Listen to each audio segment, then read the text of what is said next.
गांधींच्या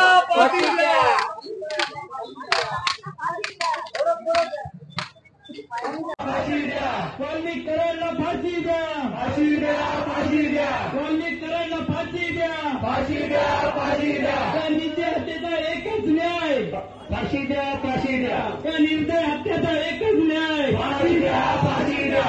गुन्हेगाराला शिक्षा हवी, वाल्मिकरांना फाशी हवी, फाशी द्या, वाल्मिकरांना शिक्षा. आपल्या महाराष्ट्रामध्ये अशी दुर्दैवी हत्या कोणी केली नाही.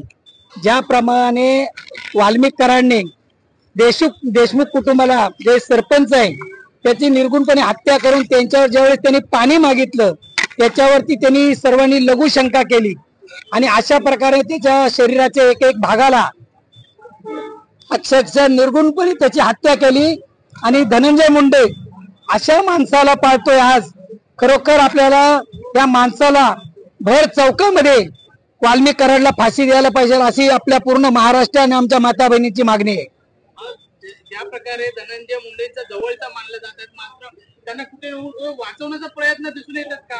खरोखर अक्षरशः आपल्याला माहित आहे पूर्ण महाराष्ट्रात बीड जिल्ह्यामध्ये ज्यावेळेस मुंडे साहेबांनी त्याला पाळलं होतं त्याचा पैशाचा व्यवहार, त्याचा जमिनीचा व्यवहार, त्याचे 2 नंबरचे प्रकार सगळा हा वाल्मिक कराड पाहत होता. आणि आता पूर्ण यावेळी मुंडे साहेबांना माहित असताना देखील त्याला पाठीशी घालून पूर्णपणे वाचवण्याचा प्रयत्न केला.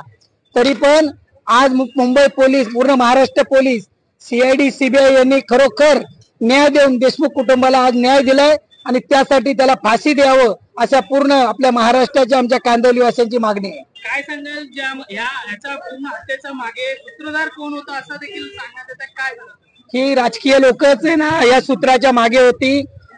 2 नंबरचे यांचे प्रकार होते. रेतीचा व्यवसाय असू दे, जमिनीचा व्यवसाय असू दे, त्याच्यातून ही हत्या घडली. आणि बीड जिल्ह्यामध्ये देशमुख कुटुंबाला खरोखर आज ते 2 महिन्यापासून रोडवर बसलेलं कुटुंब आहे आणि त्याला न्याय मिळण्यासाठी त्या लोकांनी जो संघर्ष केला आणि महाराष्ट्राच्या जनतेने त्याला प्रतिसाद दिला त्यामुळे आज मुंडे साहेबांना राजीनामा द्यावा लागला. आणि राजीनामा नाही, त्यांची आमदारकीही रद्द करावी आणि खरोखर त्यांना ते शिक्षा पात्र गुन्हेगार ठरवावे ही देखील आमची मागणी आहे.